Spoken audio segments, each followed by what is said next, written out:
الفوز للمنتخب المغربي اللي يعني ادى مباراه جيده. احنا يعني المشكل العائق اللي كان عندنا هو السفر، يعني تلعب مباراه وبعد يعني يومين تلعب مباراه اخرى. كان صعب لنا من الاسترجاع لان ما عندناش فريق من نوعيه اللاعبين تاع المنتخب المغربي، ولكن هذه كره قدم.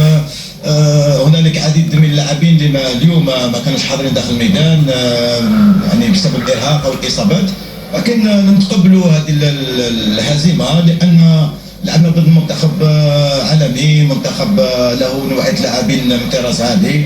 وحنا ان شاء الله نصحوا الاخطاء تاعنا ونحاولوا باش نكونوا يعني وراء هذه المنتخبات القويه.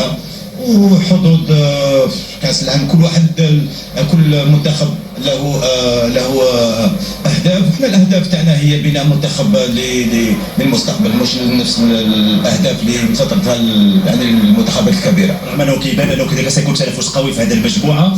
تنزانيا انتصرت بالمغرب، تنهزم اليوم امام المنتخب المغربي، واعتقد انه يمكن تكون هناك قراءات كثيره في هذه المجموعه من اجل الوصول لكاس العالم. صحيح يعني كنت قد تخوض واقع داخل الميدان، ولكن عندما نتكلم عن نوعيه اللاعبين الانسان يكون واقعي. تلعب ضد منتخب عالمي، يعني نصف نهائي كاس العالم، مش منتخب اي منتخب. هذا منتخب المغرب اللي ظهر وشرف في الكره العربيه والافريقيه في كاس العالم.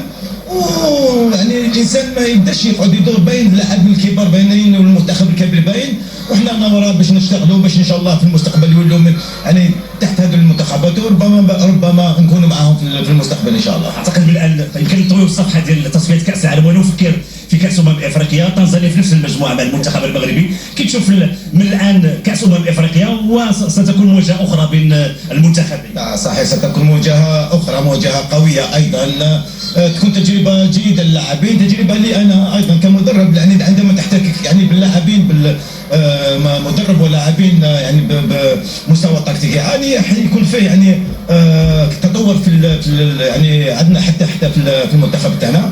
لكن ناخذ مباراه بعد مباراه، والانسان ياخذ عبره من هذه المباراه. ولكن هذا توقيت لو كنا في اوروبا يعني المسافات مش كبيره، يعني هنا في افريقيا يعني 12 ساعه باش تلحق من تنزانيا الى دار السلام، وبعدين تلعب يعني وزيد تلعب مع المغرب، بعد تلعب مع المغرب يعني الحمد لله ما كاش كاس العرب، نزيدوا نلعبوا مع المغرب ايضا في كاس العرب، كاس افريقيا، كاس العالم.